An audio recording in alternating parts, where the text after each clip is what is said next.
Hello and welcome to Forever Motorsports for another daily Formula 1 news video.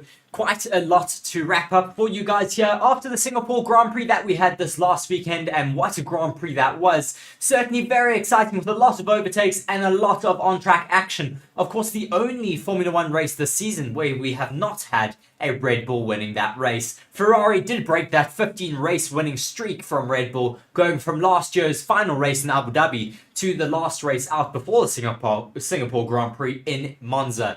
It has now finally been broken, as I did say, by the Ferraris, who won that race there in Singapore with Lando Norris in P2, and then George Russell was in the wings for P3, but then unfortunately on the final lap he did lose it out, and then Lewis Hamilton was waiting close by to take that away from George Russell, who unfortunately ended that race in the barriers. Moving on though to our first article of the day, and the one that goes with our title for this video. Red Bull are set to announce a new contract for the AlphaTauri star at the Japanese Grand Prix.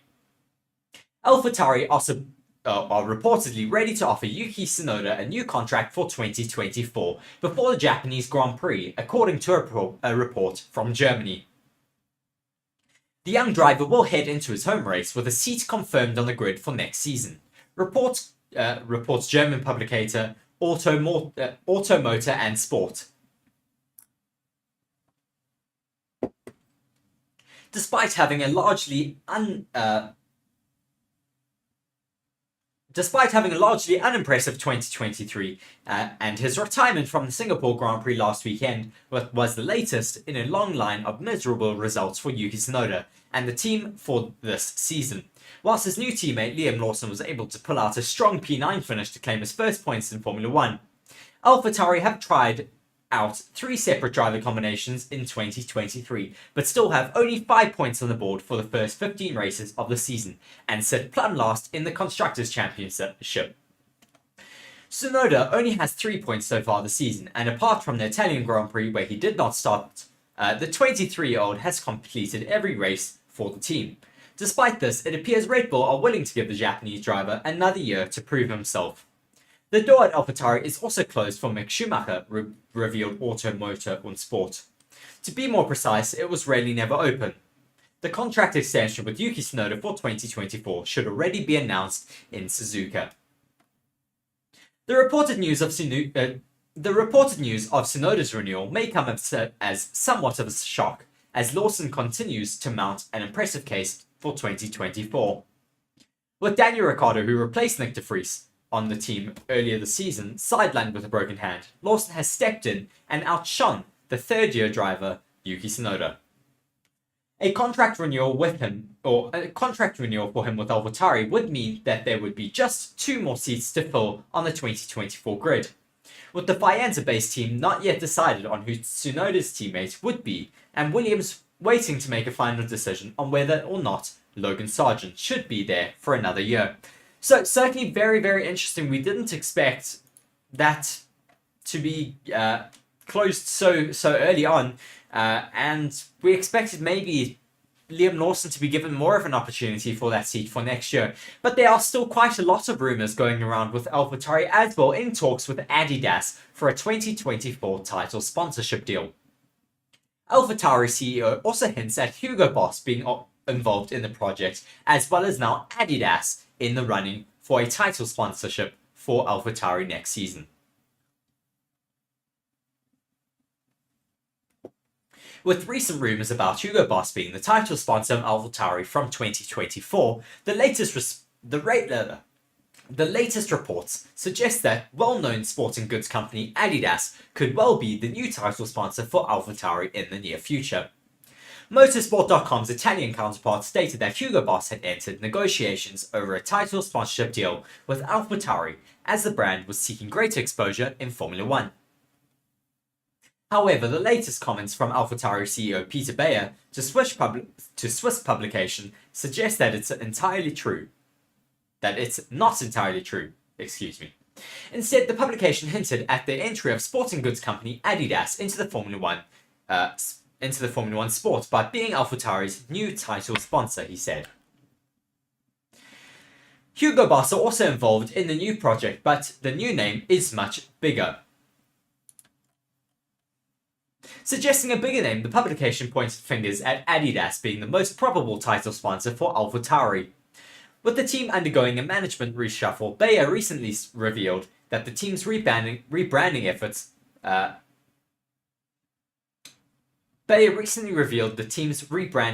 to Planet Formula One. He said that Red Bull didn't want to sell the team, but instead chose to rebrand it entirely. They said, "Look, guys, we don't want to sell it. We'll keep the team, but we want to have a fresh start. We want to look at a global direction, strategic direction of the team, commercial success to sporting success. Let's take a critical look at all the elements. That's why a unique opportunity we're building on experience, but at the same time, the sky's the limit for innovation and development." Red Bull team principal Christian Horner said that the hiring of Peter Bayer and team principal Laurent Mekies would enable the sister team to have a closer working relationship with Red Bull. With the new name yet to be announced, it is clear as of now that Hugo Boss is involved in the new project, but not as a title sponsor. The big reveal of the name is expected to happen by the end of this year. So certainly very interesting to see what is happening at AlphaTauri. Still a lot of unknowns with that second driver in that team. We expect Daniel Ricciardo to take the number one driver seat at that team. But who could take that second seat? Could it be Liam Lawson or could it be Yuki Tsunoda? Yuki Tsunoda currently has 3 points throughout the entirety of the season, and Liam Lawson, only having raced 3 races in that AlphaTauri seat, already has 2 off the back of the Singapore Grand Prix, where he finished in 9th place.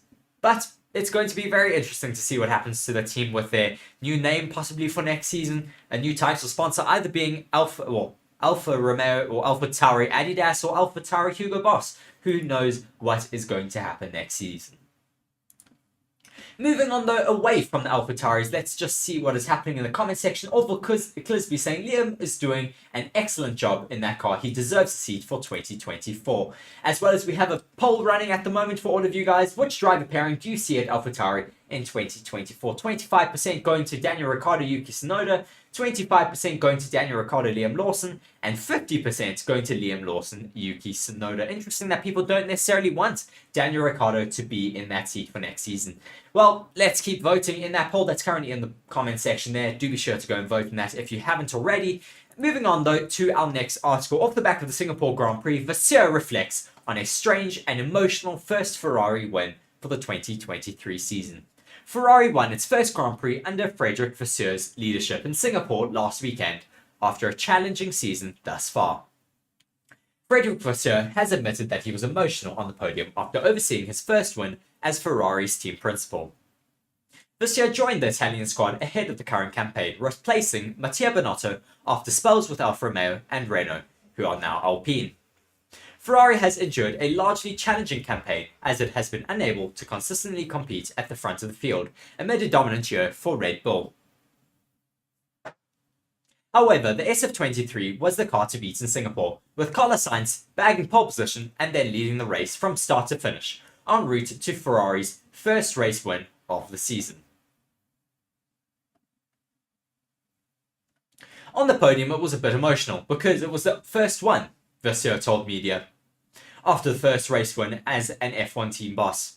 But at this stage, it was more thinking about what we did from Jeddah. Jeddah was a tough weekend for us, and we had a good recovery. There was good teamwork at Maranello and on the track.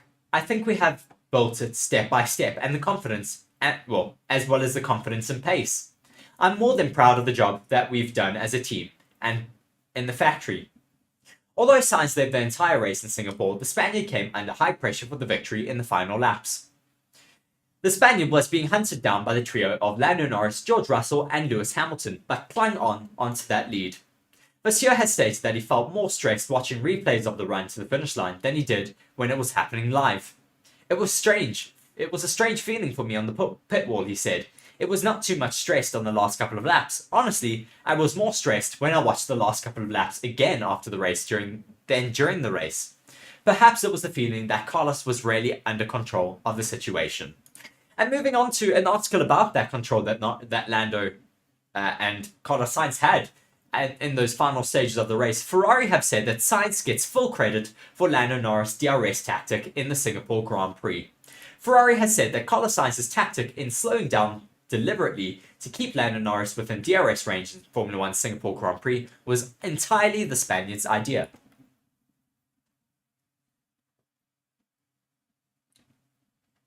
Sainz's charge to a brilliant victory in Singapore on Sunday was helped by some clever driving, which included ensuring second place Norris was within DRS range in the closing stages, so that the McLaren driver could help keep the charging Mercedes cars at bay.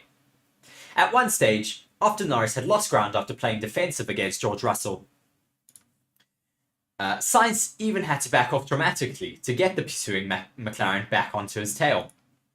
His plan came off perfectly, as Russell could not find a way past Norris before his last lap error in clipping the wall and putting him out of the race. While Ferrari had helped tactically manage much of the Singapore Grand Prix, which included backing up the pack and trying to avoid the undercuts by using Charles Leclerc as a buffer, it said Sainz's late DRS scores were his own. It was the idea of Carlos, said team principal Fred Vasseur. I don't want to say it's obvious, but he knew was more at risk with Mercedes than with Norris. With Norris, we had the same tyres and almost the same pace from the lap 1.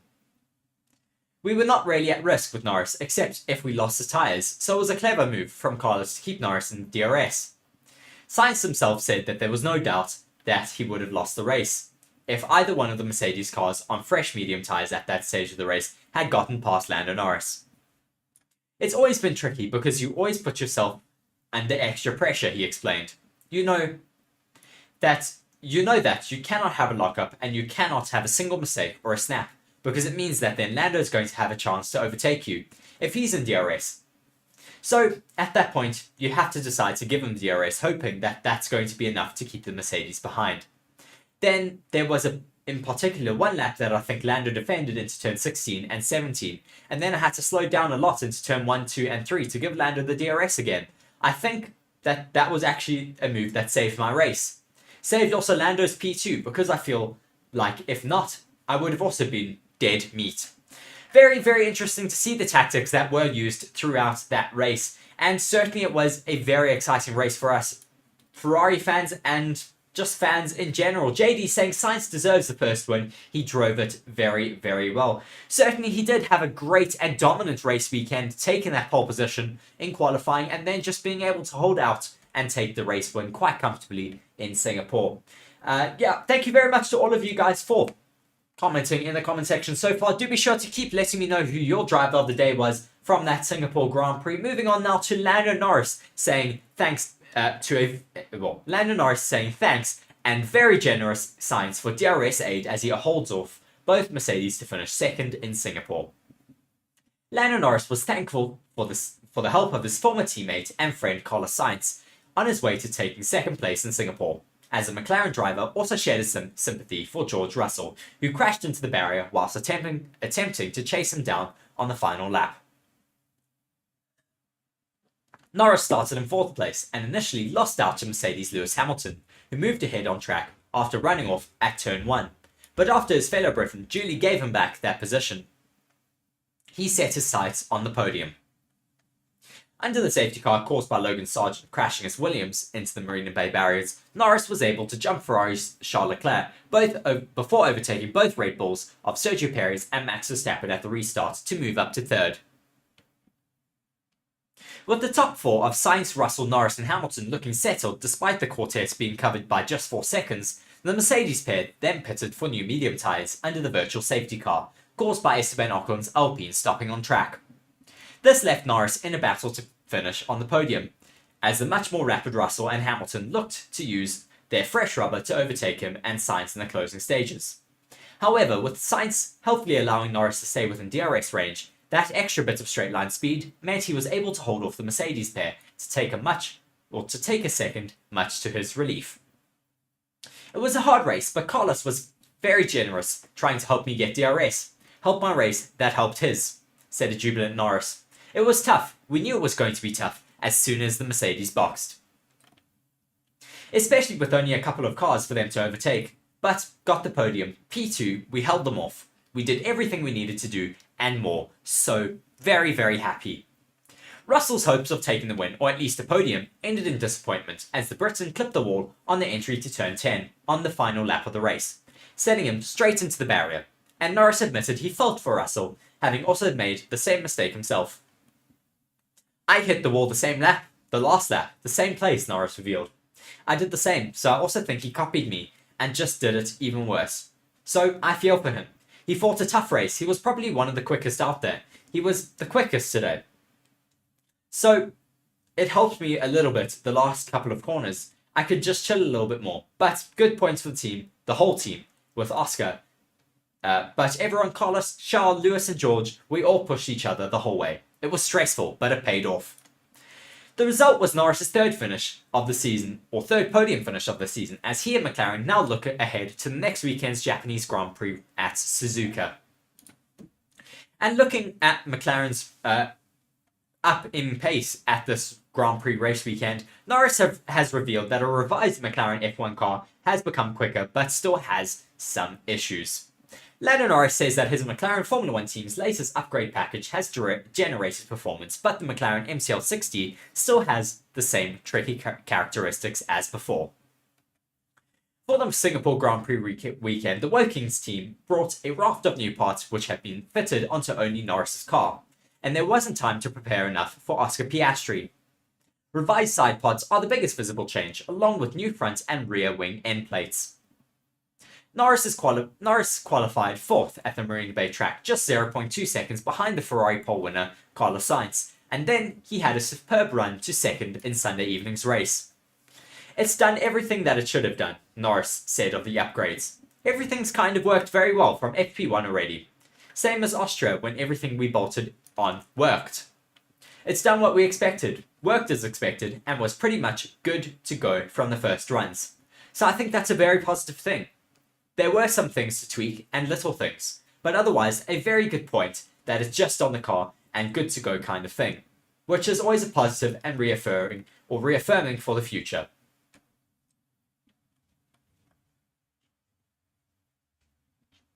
Norris conceded it was hard to assess the changes having gone from Monza to Singapore and not run the old package this weekend. It's a very difficult circuit and so on, he said. It's difficult to go, yeah, it is better here and better there. It's just a bit easier to get the full throttle and little things. It's hard to know when you don't do back-to-back things and stuff like that. But overall, the way you have to drive the car, it's the same. You kind of still find the limit. So you're still complaining on some things and some issues. It's just you're going to go a little bit quicker while doing so. And for sure, it's had a good step forward, which is reassuring for here and the rest of the season. So yes, positive from all of that.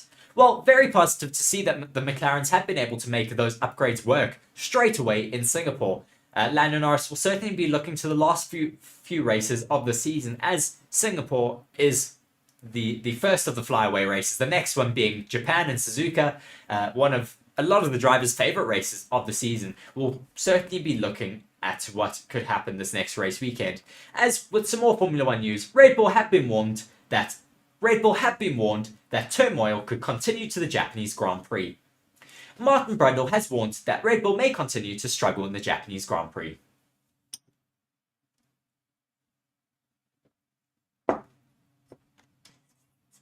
Red Bull's aerodynamic changes or challenges during the Singapore Grand Prix qualifying season or session have remained and raised concerns about their performance in the upcoming race, as well as Suzuka in the next coming weekend. With former Formula 1 driver and pundit Martin Brundle pointing to significant aerodynamic issues, the team faces a potential test of its mettle. The Red Bull team who previously dominated the Formula 1 season faced an unexpected decline during the Singapore Grand Prix qualifying session. The once rocket ship RB19 underperformed, with both Verstappen and Perez finding it nearly impossible to maintain their cars on track. Amidst a whirlwind of speculation about the sudden downturn, many pointed fingers at the FIA's newly issued technical directive. However, Ted Kravitz of Sky Sports Formula 1 dismissed this during qualifying, noting, "Yesterday we saw the new of the two Red Bull floors with new edges. They do have some new floor edges. The team reverted to their older setup though, further solidifying the view that the directive wasn't the primary issue." Expanding on this, Martin Brundle joined the conversation with a critical observation. Brundle stated, "It's something dramatically affecting the aerodynamics. It can't be suspension geometry, kinematics, or what have you. Something has completely destabilized the aerodynamics on that Red Bull around this track. The big telling point will be in Suzuka next weekend. They've got some time to sort it out, to an extent, because that's very much an aero circuit." So we'll have to wait and see to this next weekend in Singapore, or in Japan, to see whether these Red Bulls do still have those aerodynamic issues on their cars, or whether they'll be able to turn it around and once again be dominant in Suzuka. Just before we move away from the Singapore Grand Prix to talk a little bit more about the Japanese Grand Prix, we'll talk a little bit about Lance Stroll's massive crash that he had in Singapore. Lance Stroll and Aston Martin have agreed that the Canadian will not race in Sunday's Singapore Grand Prix, and we saw that he didn't race in that Singapore Grand Prix because he was still quite sore, as well as that car had sustained way too much damage to be able to repair it in time for that race. Stroll was pushing hard to make it into Q2 when he suffered a snap of oversteer after running over the curbs at the final turn 19 of the Marina Bay circuit. That unsettled the Aston Martin, sending the Canadian into the barriers. The car suffered significant damage, with Stroll getting out of the car unaided and later being passed fit by the medical team. However, the team said Stroll was still feeling the after effects of the crash, and they have thus decided that it was better for him to focus on fully recovering for the next race in Suzuka rather than getting back into the car for the Sunday race in Singapore. The team face a huge job repairing the car today, and understandably Lance is still sore following such a high impact. Lance's focus now shifts to fully recovering ahead of the Japanese Grand Prix, the team stated after his massive shunt at the end of Q2. Team principal Mike Crack said, "The whole team are relieved that Lance was able to step out of the car after yesterday's accident. However, he is still feeling the after effects of such a high impact crash. Our priority now is making sure he makes a full and speedy recovery. Together we have decided that he will sit out of the Grand Prix in Singapore and instead focus on fully returning to the cockpit for the next weekend's Japanese Grand Prix." It was certainly a very scary incident for Lance Stroll, colliding into the barriers at extremely high speeds. I think it was close to 200 kilometers an hour, maybe a little bit higher than that, as he came through turn 19, the penultimate corner of the Singapore Grand Prix track. He did, as the article says, have a snap of oversteer as he went over to the barriers. He overcorrected and just steered his car into the barriers, hitting his front left tyre into the barriers first, then spinning with the wing, also colliding into the barriers, destroying the front and rear end of the car. Luckily, as the article said, he was able to get out of the car unaided and later was being passed by the medical team. Very, very scary, but glad that he was able to recover well, and we hope to see him in the car this weekend in Japan. Wolff, though, has gone on to say that Massa's 2008 title case is like watching a telenovela TV series.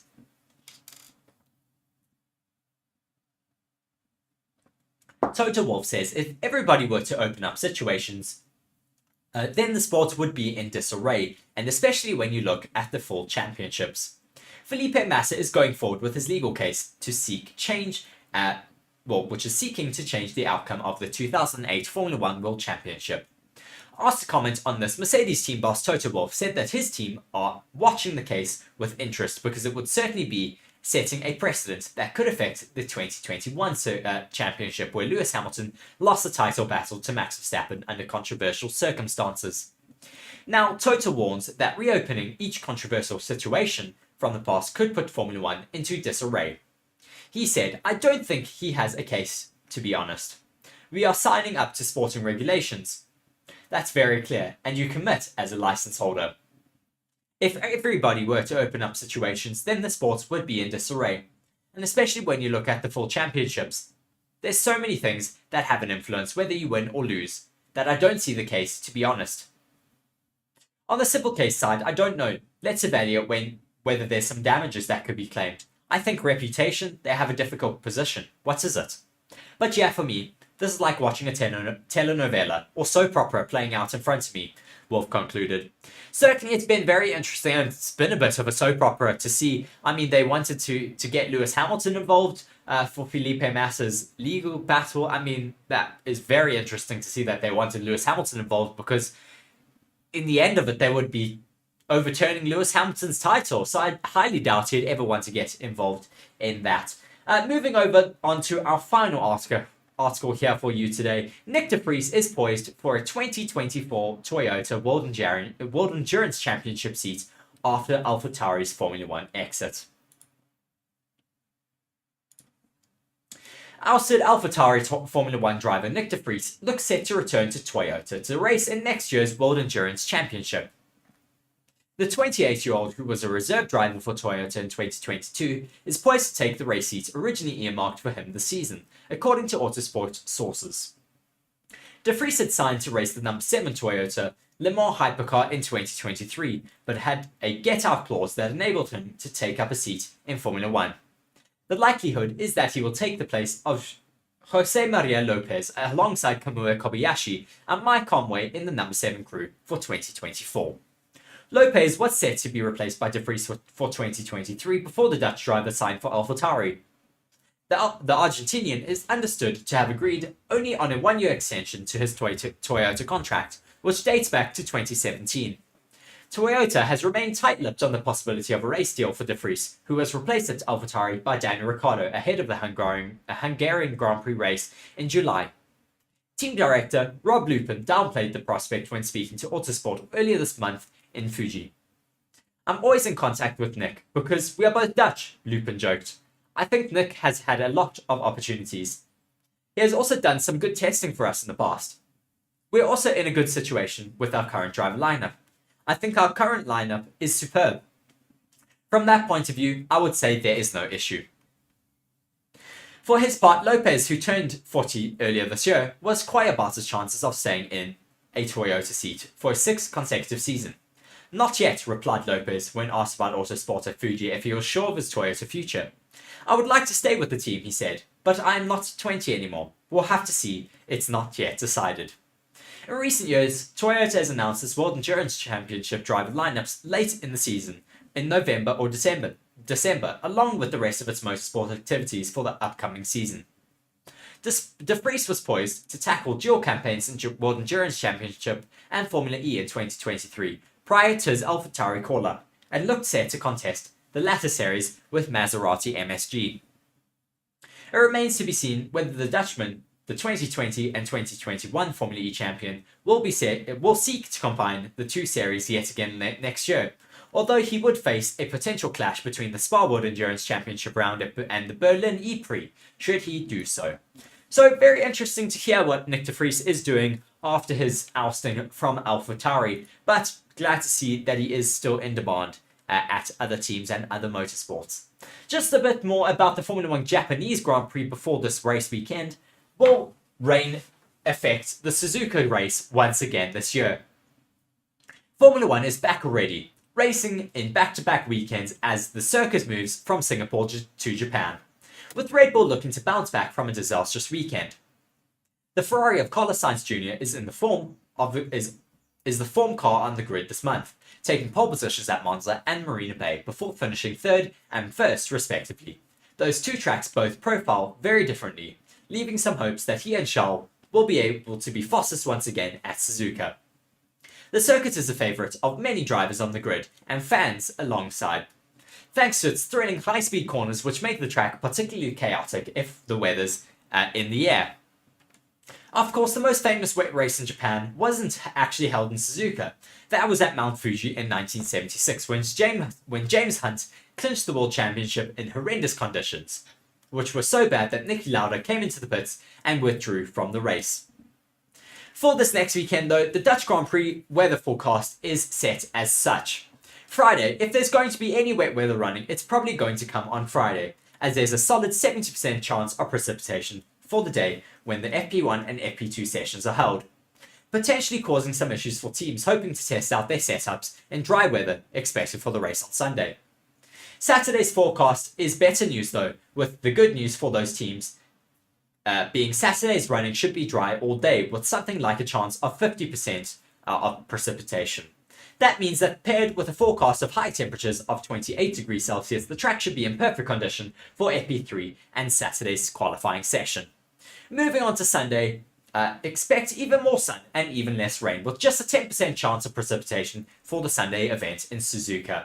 That means that any team hoping to use the chaos of wet weather running to their advantage will be disappointed this year, having to rely instead on the more traditional method of having a fast car and having 2 fast drivers throughout that race. Certainly going to be looking forward to this race in Singapore this weekend. I love this circuit. It's one of my absolute favorites. It's going to be my birthday as well on Friday, so it's going to be an exciting Grand Prix race weekend. Do be sure to join us for that. Also saying Red Bull should save money and put a young guy beside Max, looking at how well Piastri is doing at the moment. Certainly, I mean, there are so many drivers who could be in contention for multiple seats on the grid at the moment. There's a lot of seats available in 2026.